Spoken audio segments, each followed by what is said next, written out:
Good morning, family. This is Ricky, and welcome to Hope for Today. It's Friday, so we're praying for you and yours to have a blessed week.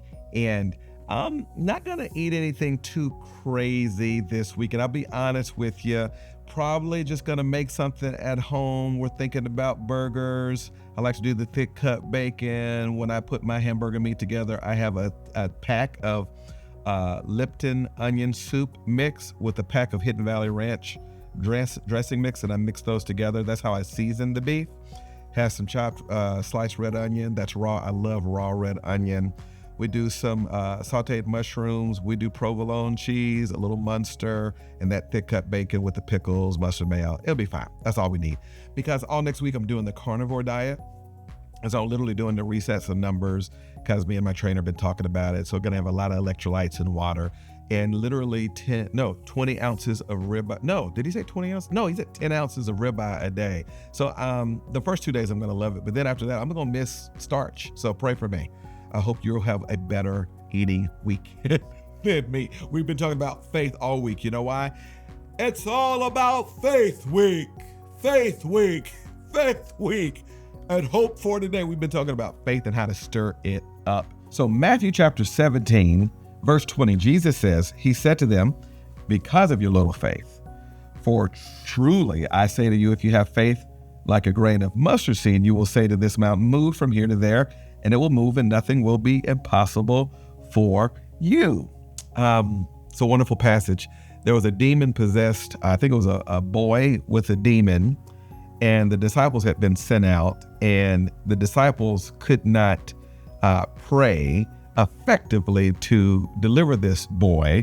Jesus comes onto the scene and immediately heals him. And the disciples came and said, why couldn't we cast him out? Jesus says, because of your little faith. And then Jesus assures them that even if you have faith the size of a mustard seed, you'll be able to look at a mountain and say, move, get the mountain out of your way. Now, a lot of people misinterpret this passage. A lot of people think that this has to do with the size of the disciples' faith. No, it's not about that. It's about the object of the disciples' faith. That's really what it's about. It can't be about the size of their faith, because Jesus says, if your faith ain't no bigger than the size of a mustard seed, which technically is so small, if you're not careful, you can lose it in your hand, is how small it is. So what about the size of their faith? It's about the object of their faith. I think what this is exposing is that the disciples' faith was in the disciples. I think they thought that the power of God was some kind of magic trick that jumps on you and all of a sudden you have the power of God. No. Faith means that I'm not putting my trust in my power. It's putting my trust in a higher power. Jesus was not rebuking them because of the size of their faith. He was rebuking them because of the object of your faith, in my humble opinion. A lot of times, if you're not careful, you'll be trusting you, and you'll be trusting what they said, and you'll be trusting what they can do, and you'll be trusting who they know, and you'll move God to the sideline. So much so that we can be so confused in our situations that we think that that's how God's going to always move, is through what they said and through what they promised and through what they delivered. And sure, God can use whatever he wants to, but at the end of the day, I can sleep well at night because my faith is in a whole big God. Now know what you got to carry this weekend, but God's bigger than everything you got to carry.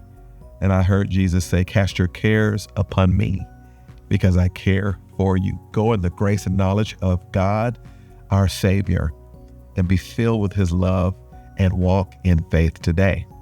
And that's Hope for Today. I'll see you next time.